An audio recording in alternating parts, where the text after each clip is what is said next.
Hi, my name is Brittni Winslow. I am the Executive Director and owner of Emerge Pediatric Therapy. I'm here to talk to you a little bit today about creating success for your child with virtual learning, if that is something that you have found yourself doing this fall in this academic year. So, first of all, I am also an occupational therapist. I've worked with lots of kids and helping them to be successful in school and how to create effective systems for them, how to make learning easier for them. So I do have a skill set that is unique to being able to help children in this area. But I'm also a mom, and I'm a mom of a child who is now doing virtual learning. And so I'm kind of coming to you today with some tips that are based on occupational therapy, but also based on the fact that I am a mom and we are doing this and we are 1 week into this virtual learning experience. So just wanted to share with you some things that you can try in your house that might be helpful to create success for your family. So the first thing that I think is really important is to create a designated space for doing the learning activities. So I am currently in my home. I'm in my child's classroom, which used to be our dining room. So we're not having people over right now in our home due to the pandemic. So we have repurposed this space to make it a space for our child to have her classroom inside our home. So in this space, we created some extra rules and routines around this space. So this space has to stay clean and neat. Materials have to get put away where they belong. They have to acknowledge that if there's a parent in here working with them, that it's a little bit of a different role than just being mom or dad, or even some of the supports that we have coming in, like maybe an aunt or a grandmother. So in this space, they are here to help facilitate learning. And so we try to change kind of the roles and the dynamic around this space. So that's been really successful for us so far. If you don't have a whole space in your home that you can dedicate to having a classroom space, consider having something that is a virtual school station. So you can have something like a rolling cart that you can organize all the materials within that cart so they can take it from place to place in your home. Or you can have like a bag or kind of like a caddy sort of situation that you can use to also take that from place to place.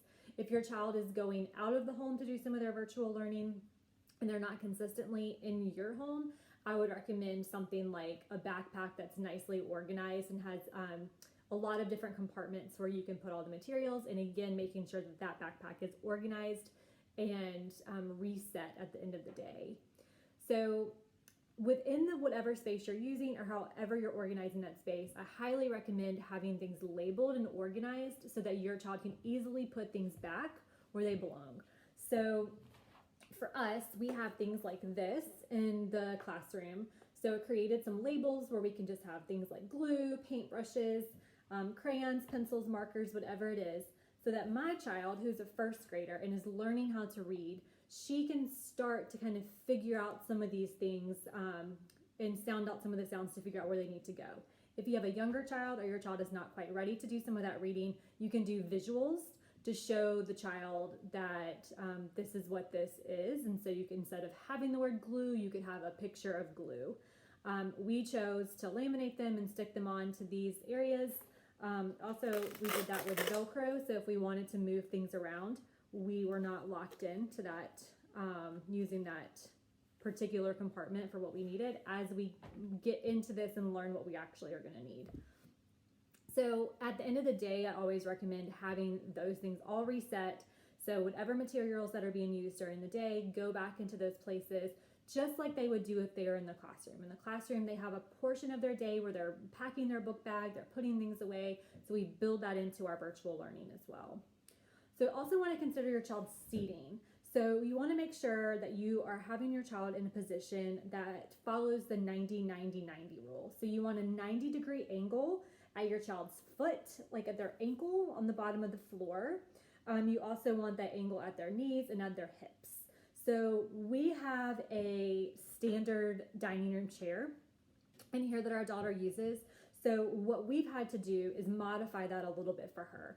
So she might have a wiggle cushion under her bottom, she might have some pillows behind her back, and then she might have a stool that looks like this, that's foldable, that we can easily put away, that can go under her feet.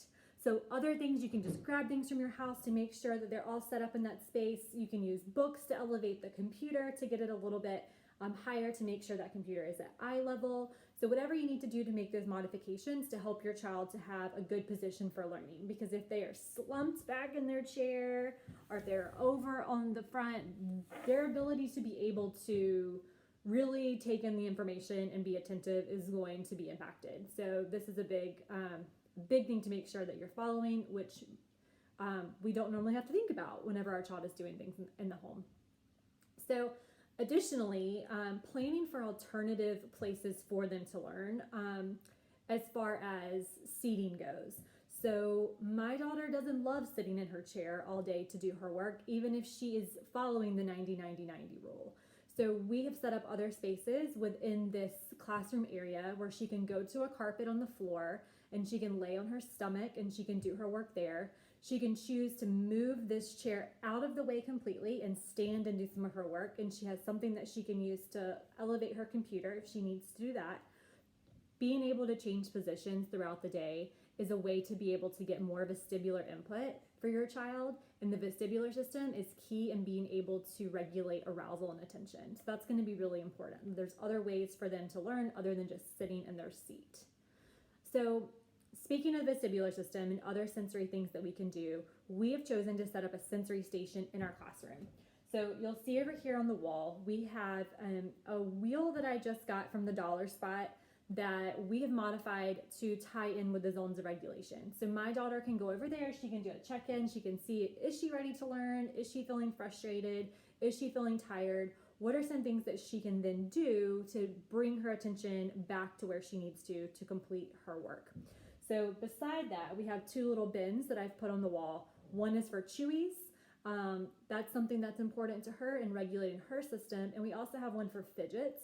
So some of the fidgets we have in there right now are just these stretchy tubes, which can also be chewed on, but they can be pulled and manipulated throughout the day in order to get a little more input, proprioceptive input, touch pressure, and things like that that can help to have her attention increased while she's doing her work without having to leave the room and do all those sorts of things. So those are a couple of things that you can consider. You can also consider the snacks that you're giving your child during the day. So things like crunchy foods or chewy foods can be alerting. And so those are things that you can have with your child while they're doing their learning. We also purchased an insulated cup. So I put really cold water in here in the beginning of the day. Sometimes we put lemon in here for an extra taste and to make it a little more novel. And so she has this at her desk that she can sip on during the day. It is also a kind of a rubbery straw as well, so she can also chew on it. So she can have her water, but she's also getting some sensory input while she's getting that.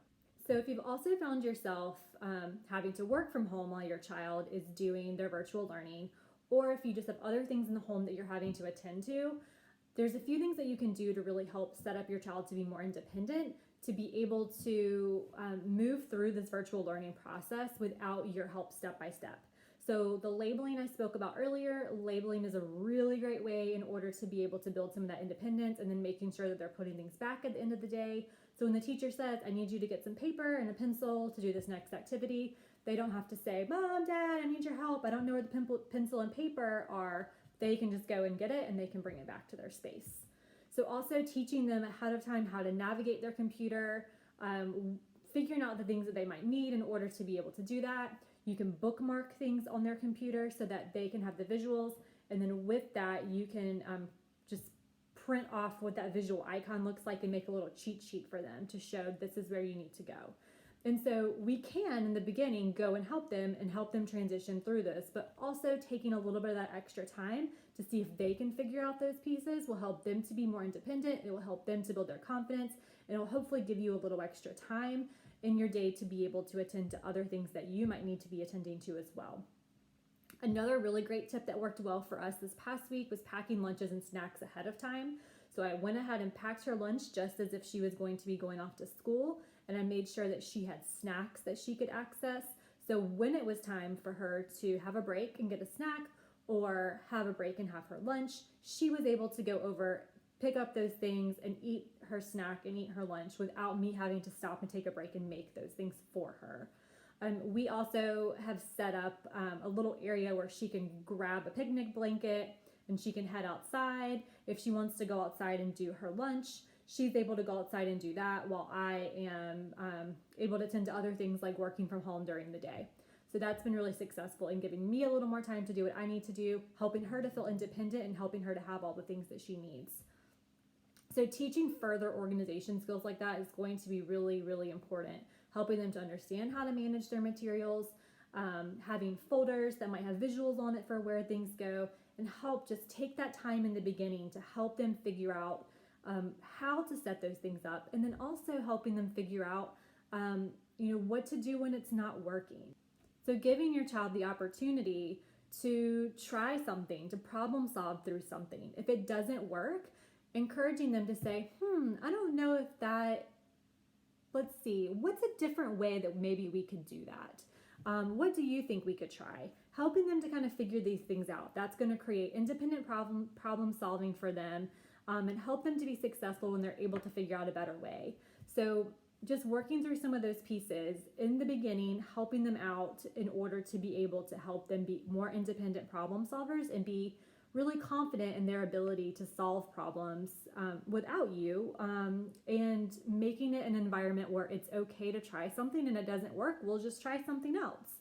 So that's a lot of what we're teaching in our house right now. Is we're going to set up our schoolroom the way that we think that things are going to be needed and things are going to be helpful, but we know that we're probably going to have to make some changes as we move along through our day and through the weeks of this.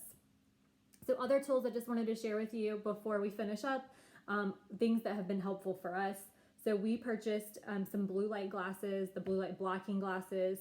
Our kids are on a screen a lot right now, and this is something that has been shown to be helpful in decreasing things like headaches, which my daughter was starting to experience. So we went ahead and got some of those, and that has been helpful for her to use. Another thing that we have been using, which I have found really helpful, is we have chosen to take some of the sheets that she uses frequently. So my daughter's school uses foundations. So this is the foundations paper. We have this paper, we made a copy of it, and then we were able to laminate this paper so that she can use a dry erase marker and she can do her work on here, and then when she's done, she can wipe that clean. So if you don't have a laminator, a really easy way to modify this is to get a sheet protector and just take the paper, put it in the sheet protector, and then you can write on top of the sheet protector. Sometimes it makes it easier to tape it closed at the end so that whenever you're wiping it and writing on it, it doesn't move around on you. Really easy way to have to modify how they're doing some of their work. I still like pencil to paper. That's really great feedback that they're getting when they're writing. As an OT, I do really enjoy having my kids use a pencil and paper for that feedback. However, doing dry erase is something that is also really effective in helping to build their confidence as they're writing. It's not as permanent. They can just wipe it away, and you're saving some paper in doing that. If you find that these tricks are not enough, or if you want more support to help your child get more organized and independent with their learning skills, Emerge is here for you. If you go to emergepediatrictherapy.com and click on the Get Started tab, you can select from our Durham or Cary office and complete an initial inquiry form. From there, you will be scheduled for a free consultation call with a senior therapist. That therapist will be able to help provide some immediate feedback and also help you schedule an evaluation if that's needed. Our therapists are here for you and look forward to working with your child. I hope these tips were helpful for you. If you have suggestions for learning success we didn't cover, leave them in the comments below.